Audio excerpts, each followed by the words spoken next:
It's time to feel what you've been bottling up. Life in rural America isn't easy. The long hours, the constant pressures, the demands of the land, livestock, and family, it all takes a toll. We're tough and we've got grit, but somewhere along the way, toughness started meaning bottling up emotions and powering through. But here's the truth. That strategy, it's not working and it's poisoning us. Maybe you've noticed and maybe you haven't, but the numbers don't lie. We're breaking down and it's showing up in our bodies, our relationships, and in the rising suicide rates in agriculture. You don't have to carry any of it alone. There's another way. If you're ready to stop being weighed down and start moving forward, my one-on-one good movement guidance is now open. Visit the link in the show notes to learn more and see if one-on-one guidance could be for you.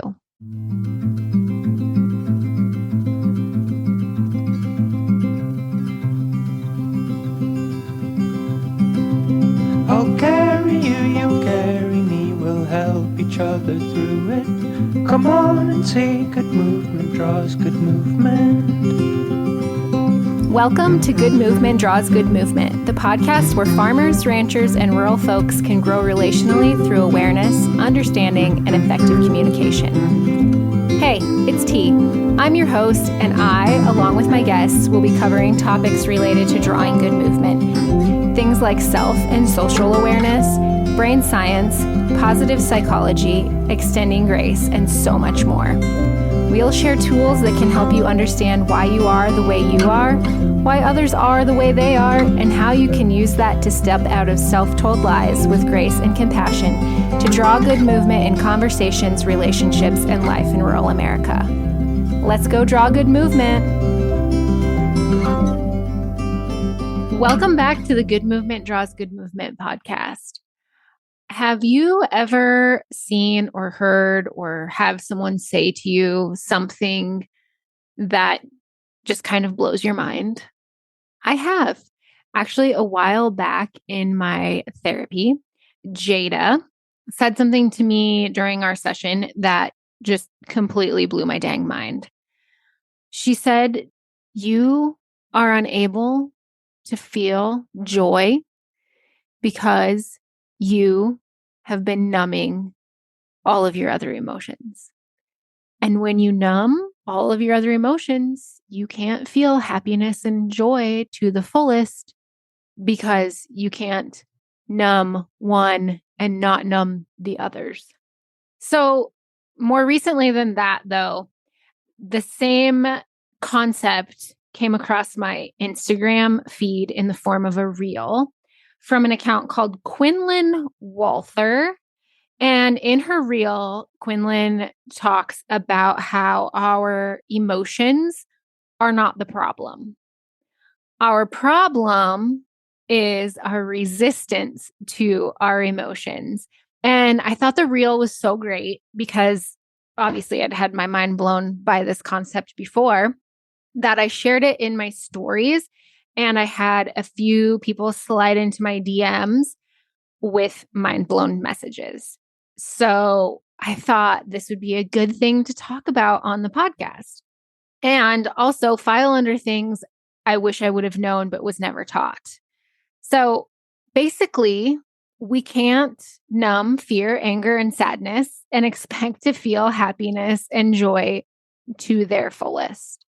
And for a lot of my adult life, that is what I had done. Numbed fear, anger, sadness, and then was unable to experience joy and happiness and love as big and as boldly as they're meant to be felt. And this kind of goes back to a little bit of what we've talked about not the last few weeks. We skipped one in there where I talked about attachment last week. But when Sheila was on the podcast, she talked about how in her fourness, she likes riding the roller coaster of emotion. The bigger, the better. When there's not enough drama, she watches like a dramatic show or a sad show or, something to get those emotions going. because the lows are lower, but that only makes the highs higher on this roller coaster. And she used the analogy of like little kiddie roller coaster versus like a big adult roller coaster. And the kiddie roller coaster is all fun, well and good, but the highs are higher on the big roller coaster, but you can't have the high highs without the low lows. And it goes right back to this this fact that you cannot selectively numb emotions. If you're numbing one, you're numbing them all to a certain extent. And then again, when we had Coach Kaya on a couple of weeks ago, and she talked about the quest for joy. The quest for joy is not just to only feel joy. You can't experience joy again. You can't experience joy to the fullest if you're not experiencing the other emotions. It's not to downplay or numb other emotions on your quest for joy.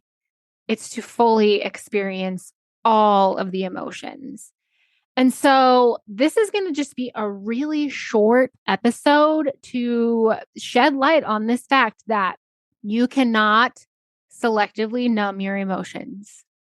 If you are numbing your anxiety, sadness, fear, anger, you are also by default numbing joy, happiness, all of the good things. So I just want to leave you with that little idea, light bulb moment, mind-blowing moment if you're someone like me who had no idea.